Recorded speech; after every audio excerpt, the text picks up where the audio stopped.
Llamamos a Cristo sacerdote, profeta y rey, porque así nos lo presenta la Biblia. El Nuevo Testamento retrata a Jesús según los Escritos, de acuerdo a las Escrituras. Los primeros cristianos tomaron estos tres grandes arquetipos del Antiguo Testamento y los usaron para interpretar a Cristo. Lo llamaron el ungido, sabiendo perfectamente bien que las tres figuras ungidas del Antiguo Testamento eran los sacerdotes, los profetas y los reyes.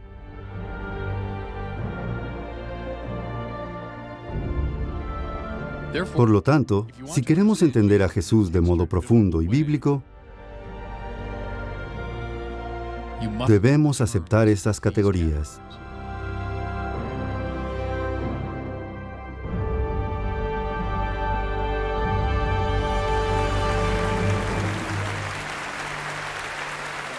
Gracias. Muchas gracias. Muchas gracias. Bien, amigos, estoy aquí hoy para hablarles de Jesucristo. Tengan en cuenta que el cristianismo no es una filosofía, no es un programa, no es una teoría. El cristianismo es la relación con una persona, con este Jesucristo. Por lo tanto, siempre será buena idea que los cristianos de toda época y lugar regresen a Él. Pero quiero hacerlo de manera más detallada, al modo de los autores del Evangelio. Una y otra vez los autores del Evangelio se refieren a Jesús como kata ten graphen, en su griego. Significa conforme a los Escritos, según las Escrituras. Lo interpretaron sin cesar a través de la lente del Antiguo Testamento. ¿Cómo lo llamaban? Lo llamaban el Cristo, Yeshua de Nazaret, Jo Christos, el Cristo. Significa el ungido. ¿Quiénes son los ungidos en las Grafen, en las Escrituras del Antiguo Testamento? Eran los sacerdotes, profetas y reyes.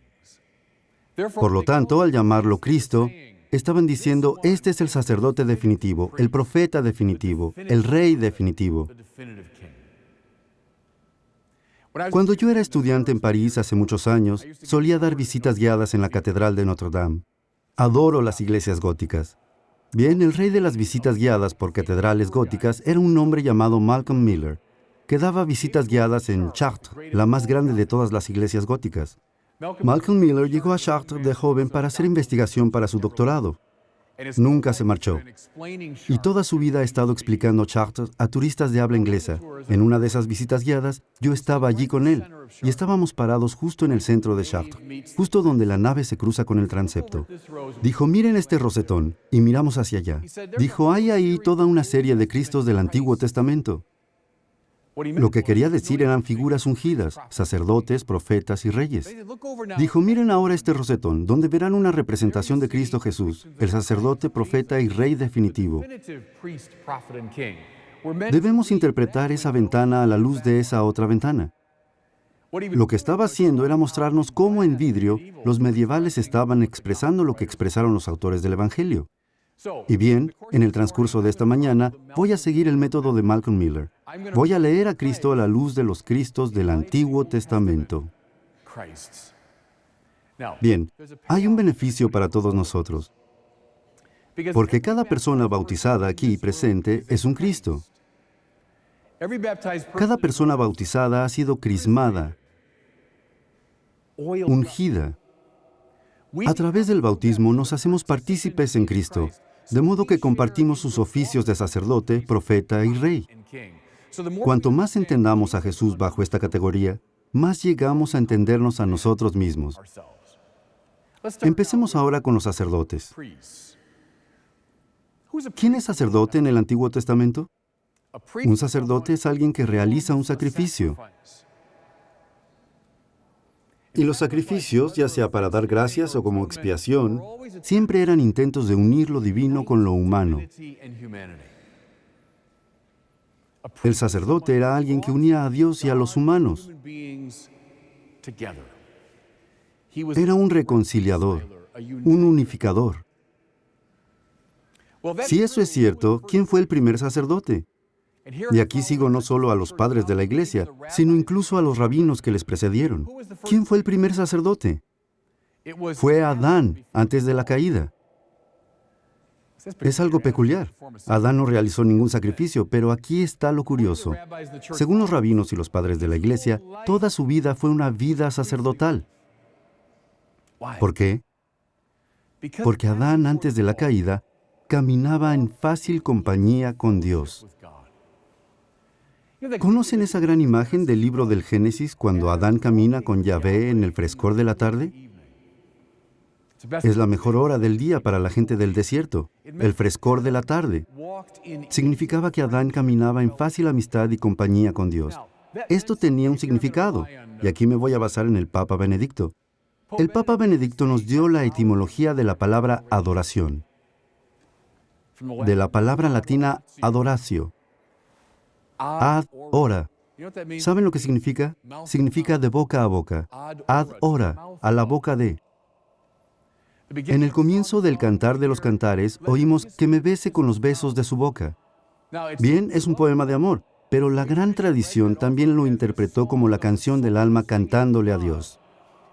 Es un canto por la unión, porque el alma se une boca a boca con Dios. Esto es, respirando la vida divina.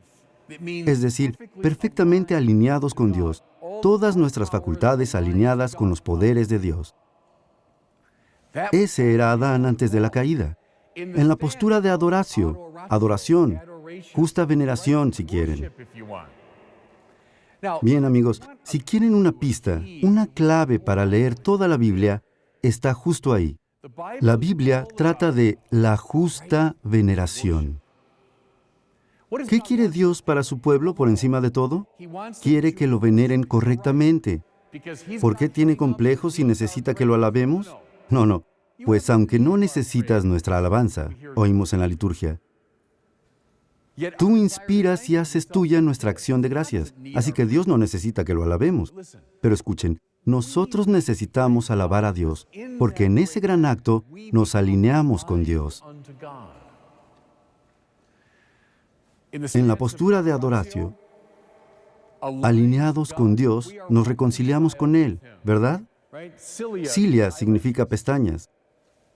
Concilia significa pestaña a pestaña, ojo a ojo, boca a boca. Estamos alineados con Él. Esa es la postura de Adán antes de la caída, la justa alabanza. Él es, en todo su ser, un sacerdote. Eso lleva al yo propiamente integrado. He usado esa imagen antes, la del rosetón de las iglesias góticas, en el centro del cual siempre está Cristo. Y rodeando ese centro, en armonioso orden, están todas las demás imágenes. ¿Ven lo que representa? Es una imagen del alma bien ordenada. Si adoran a Cristo, están alineados con Él. Entonces todo lo demás en ustedes entrará en hermosa armonía alrededor de ese centro. Piensen en los elementos de la ventana. Son su mente, su voluntad, sus pasiones, su vida privada, su vida pública, todo ello encajando alrededor de ese centro. Su alma es hermosa cuando adoran a Dios. Pero piensen en ese rosetón de una manera más amplia también. Esa ventana es una imagen de la familia bien ordenada, la ciudad bien ordenada, la cultura bien ordenada. Incluso en la Biblia, el cosmos bien ordenado. ¿Qué quiere Dios? Quiere la alabanza justa para que estemos bien ordenados. Bien, algo más de los rabinos. Si Adán es el primer sacerdote, ¿qué es el jardín del Edén? Ese hermoso jardín rodeado. Es la cultura que se desarrolla alrededor de la alabanza justa. Juan Pablo II lo llamó la cultura de la vida. La cultura que se cultiva a través de la justa alabanza. La tarea de Adán es ahora edenizar el mundo entero. Amigos, quiero que vayan desde el comienzo de la Biblia, donde me he estado concentrando, al final de la Biblia, el libro del Apocalipsis. ¿Qué es lo que oímos? Oímos que en la consumación de todas las cosas, la gran Jerusalén celestial desciende. ¿Qué es eso? Sino la comunidad humana bien ordenada. Es el punto culminante de toda la revelación bíblica. Adán, a través de Cristo, el nuevo Adán, y hablaré de él en mi próxima charla, ha edenizado ahora el mundo entero. Es también su tarea. Es su tarea, mi tarea, como sacerdotes, de ser los cultivadores de este jardín de la vida, cultivadores de la cultura de la vida. Eso es lo que se deriva de la alabanza justa. Es la razón por la que un lugar como esta gran capilla, en el centro de nuestro campus, eso es importante simbólicamente, ¿verdad? Porque todo en este lugar gira en torno a lo que ocurre aquí. Pero irradiar a partir de este lugar significa que debería ser el orden de todo. Thomas Merton, cuando vino por primera vez a la abadía de Getsemaní, donde finalmente se convirtió en un monje trapense, llegó ahí de joven para un retiro. Después reflexionó: he encontrado el punto inmóvil en torno al cual gira todo el país sin siquiera saberlo. Estupendo. ¿Qué encontró? En un monasterio trapense encontró el lugar de la alabanza justa, y de hecho, todo el país gira en torno a la adoración de Dios. Eso es un sacerdote. Y la tarea de un sacerdote. Bien, si todo esto es cierto, ¿qué es el pecado? Compañeros pecadores, todos lo sabemos por experiencia. ¿Qué es el pecado? El pecado, según la interpretación bíblica, es esencialmente mala adoración. Adorar las cosas equivocadas. Paul Tillich, el teólogo protestante, dijo: todo lo que necesitas saber de alguien lo puedes averiguar al hacer una pregunta. ¿Qué es lo que adoras? Creo que tienes razón en eso. Veneración viene de una palabra del inglés antiguo que significa valor. ¿Qué es lo que tiene mayor valor para ti? ¿Qué es lo más valioso? Eso es lo que alabas. Eso es con lo que estás boca a boca. Esta es la apuesta de la Biblia, y la ven desde el Génesis hasta el Apocalipsis. La mala alabanza conduce a la desintegración del yo. Piensen en el rosetón. La alabanza justa conduce al alma hermosa, a la hermosa parroquia, hermosas familias, sociedad, cultura. La mala alabanza conduce a la desintegración, al desmoronamiento. Y de nuevo, nosotros pecadores sabemos cómo se siente eso. Mi mente dice esto, pero mi voluntad dice esto otro. Esta pasión dice que vaya por aquí, esa pasión dice que vaya por allá. Mi vida pública va aquí, mi vida privada va allá. Estoy fragmentado, dividido. No es ningún accidente que los demonios del Nuevo Testamento hablen en plural. ¿Alguna vez se fijaron? ¿Recuerdan al hombre al que Jesús confronta en la sinagoga del Cafarnaúm? Solo una persona, pero dice: ¿qué quieres de nosotros, Jesús de Nazaret? ¿Has venido a destruirnos? Es la fragmentación que se deriva de la mala alabanza. Diabalein, en griego significa esparcir, dispersar. Es de donde provienen diablo y diablo. El poder de dispersión aquí y ahí fuera es siempre el resultado de una mala alabanza. Y con eso en mente, y eso está al comienzo de la Biblia, establece el tono de toda la narrativa bíblica. ¿Cuál es la historia de la Biblia? Es la historia de cómo Dios conforma a un pueblo para que lo alabe correctamente. ¿Tiene sentido? Elige al pueblo de Israel, empezando con Abraham. La gran virtud de Abraham es que escucha la voz de Dios. Oído a oído, oído a boca si quieren en ese caso, boca a boca. Abraham vuelve a alinearse. Y después, a su alrededor, crece un pueblo a quien Dios está formando cuidadosamente para que tengan su mente, su corazón, para que sepan alabarlo correctamente. ¿Qué está en el centro mismo del pueblo de Israel? El gran templo de Jerusalén. Saben, es maravilloso. Ha habido muchos estudios en tiempos recientes sobre el templo. El templo estaba cubierto por dentro y por fuera con símbolos del cosmos. Plantas y animales, planetas y estrellas. ¿Cuál era la idea? Aquí, en este lugar de justa alabanza, el cosmos se vuelve a conectar. La creación buena de Dios se convierte otra vez en un jardín del Edén.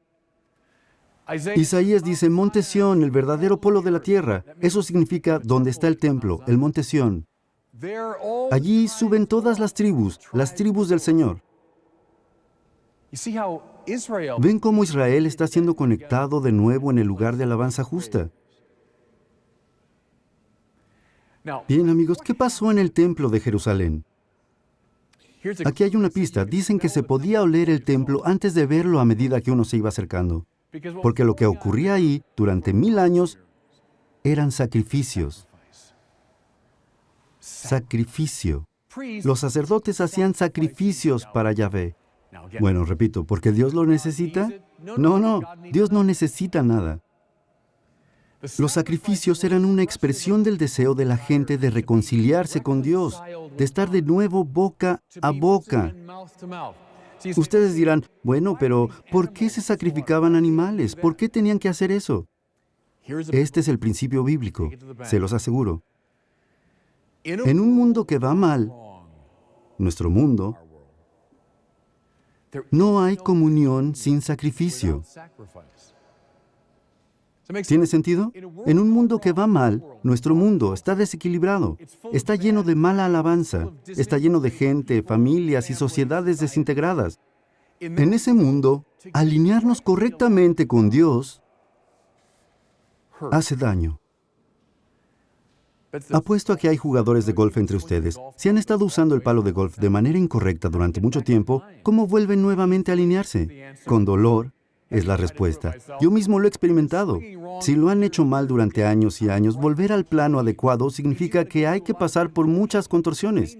Es doloroso. Han estado viviendo su vida de manera equivocada durante mucho tiempo. ¿Cómo vuelven a encarrilarse? Con dolor. Eso significaba el sacrificio, ¿ven? Cuando llevaban a aquel animal al altar, lo que estaban diciendo era, Señor, lo que le está ocurriendo a este animal en justicia debería estar ocurriéndome a mí. Estoy tratando de ser un nuevo Adán. Estoy tratando de estar correctamente alineado contigo, pero sé que será costoso, sé que dolerá. Bien, ¿qué había en el corazón mismo del templo? Era la gran fiesta de Yom Kippur, el día de la expiación. Era el día del año en el que el sumo sacerdote iba al Santísimo, el lugar sagrado. Boca a boca con Yahvé, ¿qué hacía él? Colocaba simbólicamente los pecados de la gente sobre el chivo expiatorio, en este animal que después sería abandonado en el desierto para morir. Al otro animal lo sacrificaba. Esparcía su sangre alrededor del lugar santísimo, pero el resto lo ponía en un recipiente y salía. Esto lo reconoceremos ahora. Y lo sacaba a través del velo, el velo que separaba el lugar santísimo del resto del templo. Y después rociaba a la gente con la sangre. ¿Quién era él en ese punto? Era Dios mismo, saliendo para compartir la vida divina. Sí, a través del gran sacrificio te has reconciliado conmigo y ahora voy a compartir mi vida contigo. Amigos, nunca entenderemos a Jesús bien y lo que hizo sin entender esta tradición sacerdotal. Solo una imagen más. ¿Era el templo el lugar de la alabanza justa? Sí, pero de manera imperfecta. Por eso los profetas, lo oímos en Isaías, lo oímos en Jeremías, especialmente en Ezequiel, quien de hecho era sacerdote del templo, dirigían duras críticas contra el templo, su corrupción, la manera en que era explotado políticamente y cómo no era un lugar perfecto de alabanza justa. Ezequiel condena el templo, pero entonces profetiza. Un día, cuando ese templo sea reestablecido, cuando vuelva a ser el jardín del Edén, el lugar de la justa alabanza, cuando eso ocurra, agua brotará de su costado para renovar el mundo. Esos son los antecedentes del sacerdocio en el Antiguo Testamento. Adoración, templo, sacrificio. Cuando Yeshua de Nazaret aparece, lo leen sin cesar a través del prisma de todo aquello, llamándolo entonces el sumo sacerdote. Abordaremos esto ahora en la segunda charla.